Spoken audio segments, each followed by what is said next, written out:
So I'm not normally a person for pure speculation, rather I tend to focus on facts and information we have available, but I'm too damn amped for this expansion not to start connecting the dots. Unpopular opinion, I'm a person usually in favor of new monsters rather than returning ones. That way you don't get your hopes up. However, today I'm going to do a bit of speculation on 3 returning monsters, so let's get sleuthing. Ichinose-san pretty much built the 3rd generation of the franchise, and oh boy, he has really enjoyed adding his old stuff to Rise. He also directed Monster Hunter Double Cross, or GU for the West, and boom, we got Valstrax, a variant, but still Valstrax. Now I've said to many people before that Athal Ka would be perfect for Rise because of the whole silk thread theme we have in Rise. I mean, imagine using wire bugs to scale the construct form. And since we had a variant of Valstrax, I wonder if a variant of Athal Ka could happen. While they were both in an Ichinose-san game, Ichinose-san himself isn't directing Sunbreak.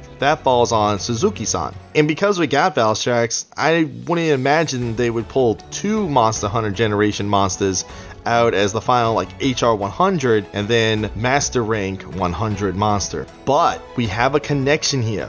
Or rather, a theme. Since Athal Ka is Egyptian looking, maybe it could be our mummy monster. Perhaps a variant that is more shaggy or mummy looking rather than its current slick and clean design. It could involve a webbed mummy look. We saw a similar variant idea with Black Veil Valhazak, which begs the question, will Black Veil appear in the forest area of the Citadel? I mean, it's covered in moss and fungi. I mean, Valhazak was a zombie themed monster. Since we're doing the whole monster mash thing, shouldn't a zombie join the fun? Lastly, we need to talk about Rachna Kadaki. We have a spider, or rather a Temnosirian monster species. Now some of you may say, oh, so Nerscylla is a shoo-in. Well, yes and no. While yes, Nerscylla is a Temnosirian, supposedly Nerscylla actually uses the Carpathian frame model, but look who got confirmed, our beloved crabby boy Shogun Cianatar. So the framework and model, whether it uses crab or spider, now we have both. But there is one last piece of this puzzle. It's fleshy garb. It wears a Gypsera's hide. And while yes, they could just add Gypsera's, but they don't need to. Why? Because we have Kezu.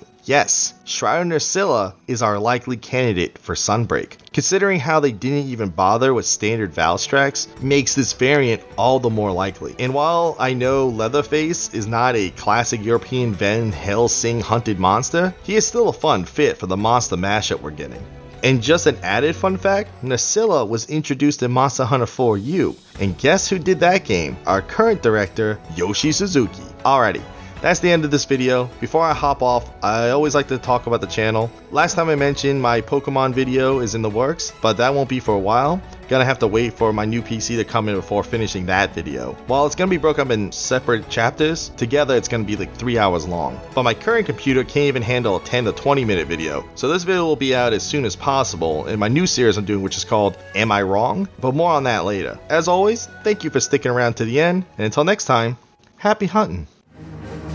Enjoy the hunting life. Gee.